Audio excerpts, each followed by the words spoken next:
गाजीपुर लोकसभा चुनावों को लेकर एक हॉट सीट है, क्योंकि यहाँ से पिछली बार बीजेपी के मनोज सिन्हा चुनाव हार गए थे और अफजाल अंसारी ने उनको चुनाव लड़ाया था और वो बसपा से प्रत्याशी थे। अब अफजाल अंसारी सपा के प्रत्याशी के रूप में गाजीपुर से मैदान में हैं और हम सरजू पांडे पार्क में खड़े हैं। सरजू पांडे अफजाल अंसारी के राजनीतिक गुरु थे, क्योंकि अफजाल अंसारी ने अपना कैरियर कम्युनिस्ट पार्टी से शुरू किया था। हम गाजीपुर के कुछ लोगों से बात करेंगे, क्योंकि अभी तक केवल सपा ने अपना टिकट फाइनल किया है, बीजेपी और बसपा ने अपना पत्ता नहीं खोला है। हम बात करेंगे क्या स्थिति रहेगी गाजीपुर में। अभी तक जो है भाजपा ने अपना प्रत्याशी नहीं घोषित किया है। अफजाल अंसारी सपा से मैदान में आ चुके हैं, क्या कहेंगे, क्या स्थिति रहेगी? अच्छी स्थिति रहेगी गाजीपुर में। अफजाल अंसारी जी समाजवादी पार्टी से प्रत्याशी है इंडिया के, और अच्छी स्थिति रहेगी, इन्हें कोई लड़ नहीं पाएगा। आज तक का इतिहास रहा है, समाजवादी पार्टी हमेशा यहाँ, आज के डेट में 7 विधानसभा हमारी हैं, वोट के मामले में हमसे कोई लड़ नहीं सकता। और विकास की बात करते हैं तो आज जो ये विकास की बात लोग कर रहे हैं, विकास कभी हुआ ही नहीं था। समाजवादी पार्टी की उत्तर प्रदेश में सरकार थी, देश में नहीं थी, लेकिन समाजवादी पार्टी ने जितना विकास का काम किया वह कोई नहीं किया। आज विकास केवल एक क्षेत्र में नहीं होता है, विकास का हर क्षेत्र में होता है। आज नौजवान बेरोजगार है, सड़कों पर घूम रहा है, किसान परेशान है, बॉर्डर पर प्रदर्शन कर रहा है, व्यापारी परेशान है, दुकान खोल के वहाँ कोई ग्राहक नहीं पहुँच रहा है, इससे कि लोगों के पास इनकम नहीं है, तो सब लोग परेशान है। क्या यह विकास का हिस्सा नहीं है? अगर विकास का हिस्सा है तो क्यों नहीं, महंगाई क्यों इतनी है? इन सवालों पर बहस करिए ना। इस देश में मंदिर मस्जिद, गाजीपुर की हम बात करें, गाजीपुर में चुनाव में स्थिति क्या रहेगी? पिछली बार बसपा और सपा का गठबंधन था, इस बार गठबंधन नहीं है। सपा से अफजाल अंसारी हैं फिलहाल, वो बसपा से सांसद हैं, तो क्या स्थिति रहेगी? समाजवादी पार्टी बिना बसपा के गठबंधन का भी यहाँ सांसद रहा है, बसपा के गठबंधन में भी रहा है, इसके पहले भी रहा है। अफजाल अंसारी भारी बहुमत से यहाँ से जीतने जा रहे हैं। अफजाल अंसारी कोई रथ रोकेगा नहीं। क्या कहेंगे, आपका क्या मानना, क्या नाम है आपका? मेरा नाम वीरेंद्र चौहान है। वीरेंद्र जी, क्या लगता है गाजीपुर में क्या स्थिति रहेगी? अभी भाजपा ने पत्ते नहीं खोले हैं, सपा ने प्रत्याशी घोषित कर दिया। देखिए, वो सब अपने पार्टी के संविधान का नियम होता है, कुछ पार्टियां बाद में पत्ता खोलती हैं, कुछ पहले खोलती हैं। ये लोग अपना प्रत्याशी पा नहीं रहे थे और बसपा से प्रत्याशी थे, किसी तरह उनको अपना बना लिए और वो भी आ गए कि किसी तरह हमको ये लोग प्रत्याशी बना लेने तो और खटिया खड़ी हो जाएगी। इसलिए हम लोग ये भारतीय जनता पार्टी के लोग सौभाग्यशाली हैं कि क्लियर है कि अब चुनाव हम लोग का सांसदी का यहाँ से निकल जाएगा। लेकिन कौन प्रत्याशी हमारा पहले कमल का फूल है, हमारे संविधान के सिस्टम से कमल का फूल है हमारा भारतीय जनता पार्टी के। क्या नाम है, क्या रवि प्रकाश हमारा नाम है भाई साहब।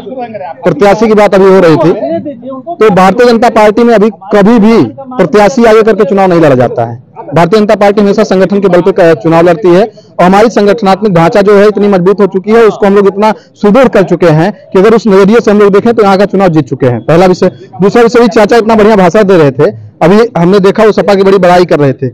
इनको तो नेता होना चाहिए था, किसी विधानसभा पे इनको चुनाव मिलना चाहिए था, टिकट मिलना चाहिए था, लेकिन नहीं।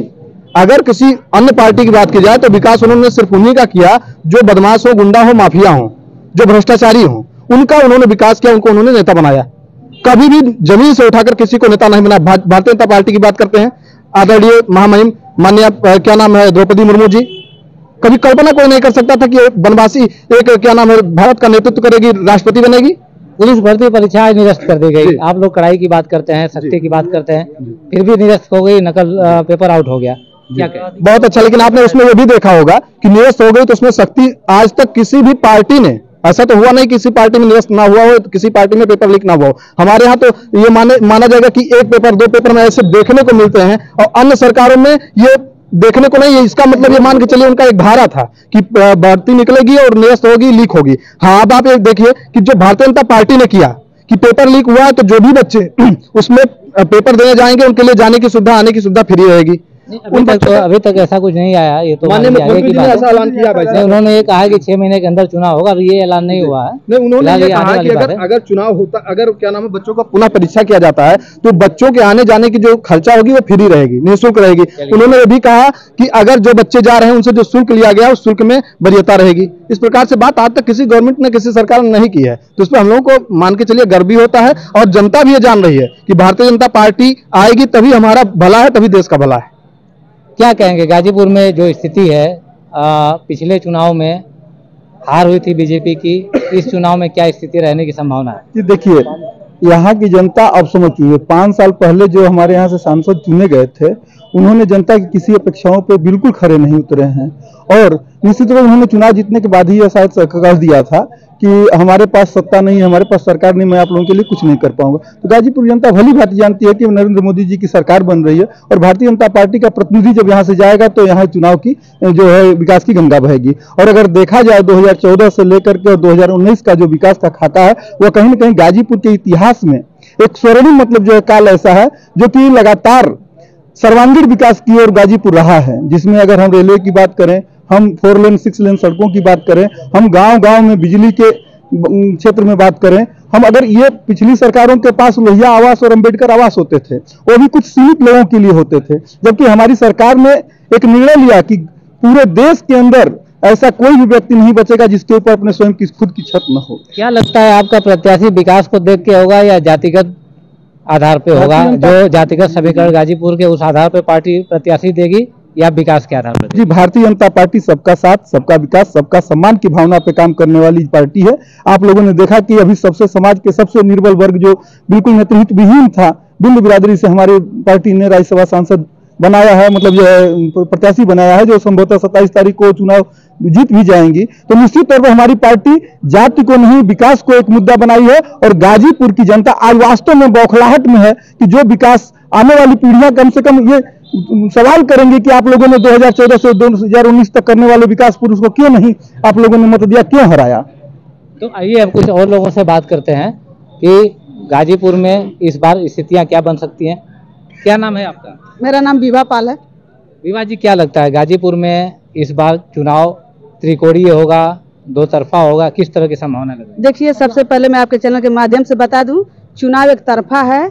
2019 में चुनाव भारतीय जनता पार्टी हारी थी, 2024 में भी भारतीय जनता पार्टी चुनाव हारी है। और जो महिलाओं के सम्मान की बात करते हैं, बेचू में हमारी लड़कियों के साथ रेप हुआ था, IT सेल के किए थे, आज तक उस पर कार्रवाई नहीं हुई। अभी 22 तारीख को राम मंदिर का उद्घाटन हुआ, प्राण प्रतिष्ठा का हुआ, उसमें द्रौपदी मुर्मू जी क्यों नहीं गई, क्यों नहीं जाने दिए? और ये बार बार जो महिलाओं की बात करते हैं, जो विकास की बात करते हैं, तो यहाँ तो एक भाई ने पहले बोला कि यहाँ के लोग पढ़े लिखे नहीं हैं, तो कैसे वोट देंगे यहाँ के लोग? तो फिर आप जालजी को वोट दे देंगे, समाजवादी पार्टी जीत जाएगी। क्या कहेंगे जैसे हमारी दीदी ने बताया कि सपा सरकार में बहुत लड़कियों की इज्जत होती थी या होते थे। गायत्री प्रजापति के घर जाकर मुलायम सिंह यादव कहते हैं कि बच्चों से गलतियां हो जाती थी। मुलायम सिंह यादव जी इन लोगों के परम पूज्य जो कहते थे लड़कियों से गलतियां हो जाती हैं, ऐसे लोग बता रहे हैं कि लड़कियों की इज्जत कैसे की जाती है। संदेश खाली पर जहां पर लड़कियों के साथ बलात्कार हो रही है, उनकी जमीनें कब्जा की जा रही हैं, अनेकों गांव में अनेकों सालों तक होता रहा है, लेकिन अखिलेश यादव जी के मुंह से एक शब्द नहीं निकला कि संदेश खाली पर एक भर्त्सना कर दी जाए, ऐसा भी शब्द उन्होंने नहीं बोला। ममता बनर्जी की सरकार को समर्थन करते हुए उन्होंने संदेश खाली पर मौन रहकर एक अपनी स्वीकृति दे दी है कि मुसलमानों अब तुष्टिकरण की राजनीति में आप जो करना है करो, हम आपका समर्थन देंगे, बस आप हमें वोट देते रहो।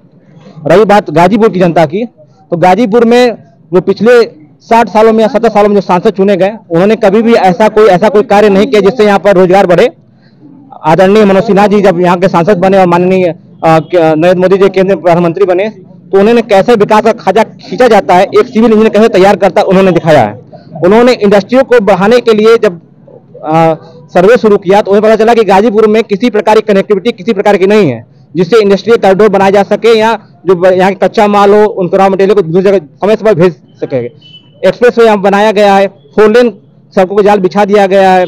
एक्सप्रेस वे पर 1300 बीघे में इंडस्ट्रियल कॉरिडोर बनाया जा रहा है, जिसमें किसानों क्या लगता है आपका जो प्रत्याशी होगा जी, आप विकास की बातें कर रहे हैं, तो विकास को देख के आएगा या जातिगत समीकरण को देख के आएगा?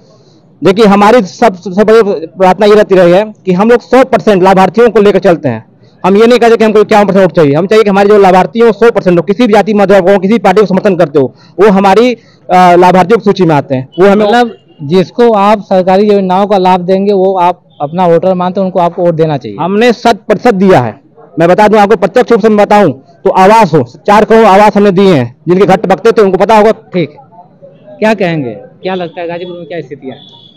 ये गाजीपुर में 70 सालों में कोई विकास कार्य नहीं हुए थे। गाजीपुर में जब मनोज सिन्हा चुनाव जीत कर आए 14 से 19 वो समय था, और गाजीपुर में सड़क की कनेक्टिविटी हो, रेलवे की कनेक्टिविटी हो, जिसको बढ़ाने का कार्य मनोज सिन्हा ने किया है। किसी भी क्षेत्र के विकास में सबसे पहले वहाँ संचार के माध्यम सही होने चाहिए, रोड की कनेक्टिविटी सही होनी चाहिए। वो कार्य माननीय मनोज सिन्हा जी ने किया। 2019 के चुनाव में समाजवादी पार्टी का बहुजन समाज पार्टी से गठबंधन हुआ। गठबंधन से चुनाव होने की वजह से मनोज सिन्हा जी 1.5 लाख वोटों से लगभग चुनाव हार गए। लेकिन इस बार समाजवादी पार्टी का बसपा से कोई गठबंधन नहीं है। बसपा से उधार लिया हुआ सांसद है, जो कि पिछले 5 साल केवल कोर्ट कचहरी दौड़ता रहा, अपना घर बचाने में लगा रहा, अपने परिवार को बचाने में लगा रहा। तो इसलिए जनता इस बार भारतीय जनता पार्टी से जो भी व्यक्ति टिकट लेकर आएगा उसको चुनेगी और गाजीपुर से सांसद बनाकर लोकसभा भेजने का कार्य करेगी। क्या लगता है, क्या नाम है आपका? अभिनव सिंह।